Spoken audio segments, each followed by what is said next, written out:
So about a month ago, I picked up a Smith Corona Galaxy 12 typewriter, and I drove all the way out to Philadelphia to pick it up from a specialty typewriter store. As you can imagine, if you have a personality similar to mine, you get hooked on things pretty easily. So it wasn't too long before I was looking for my next typewriter.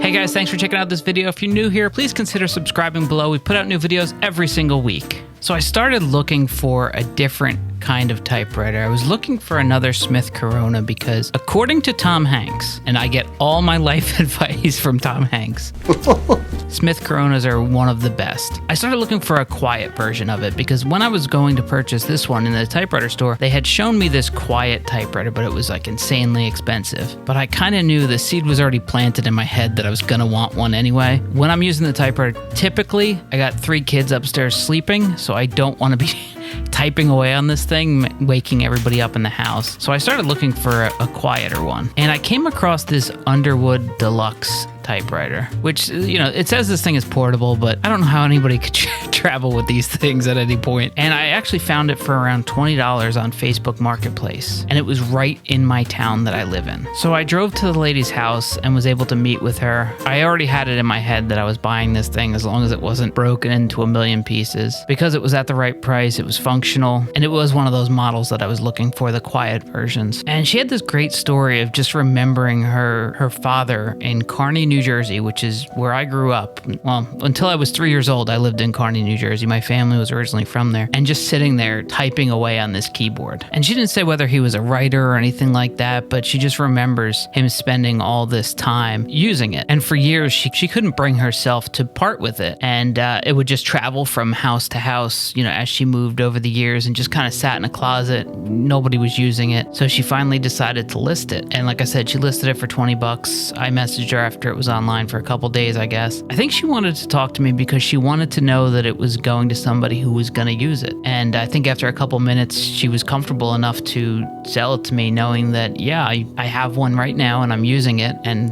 the reason I'm getting it is because this one's a little too loud and that one's kind of perfect. And I mean, don't get me wrong, that Galaxy 12 that I got, beautiful. I absolutely love it. I love typing on it. I just want something a little bit quieter so I'm not waking people up. So anyway, she sold me this typewriter, and it's really interesting to hear the stories from people. Like if you type something on your computer and you print it up, yeah, those are your thoughts and your words, but really the printer's doing all the work. You weren't sitting there staring as each letter was put on that page. Whereas it's different with a typewriter. You're watching every single letter come on that page. And if you make a mistake, you're the one who has to figure out how to fix it, whether it's white out or putting a big X on it or just restarting from scratch. I think there's something more personal and intimate about typing a letter to somebody on a typewriter than you can't really get from a computer. I mean, I guess a handwritten note would be equivalent, but I can't do that. My handwriting is terrible. So that's just not an option for me. Now, I did have to change the ribbon on it, and as you can imagine, there's not a lot of typewriter videos on YouTube for whatever reason. So I had a tough time. You know, it's only my second typewriter, and I didn't change the ribbon on the first one. And the whole setup for the ribbon configuration is a bit different it's a little bit different on the Underwood than it is on the Galaxy 12. So I did my best. I think I got it in there, but I don't know. The ribbon just seems like it's not dark enough. So I don't know if there's adjustments that need to be made or anything like that. I did reach out to a local typewriter company that actually like paints typewriters, because I wasn't crazy about the brown and tan color combination, but he actually wrote me back. Now keep in mind, this is his job to paint typewriters, and that's how he makes money, or probably on the side, but that's one of the things he does. He said, hey, I'll be glad to take a look and, you know, fix it up for you, but please don't paint it.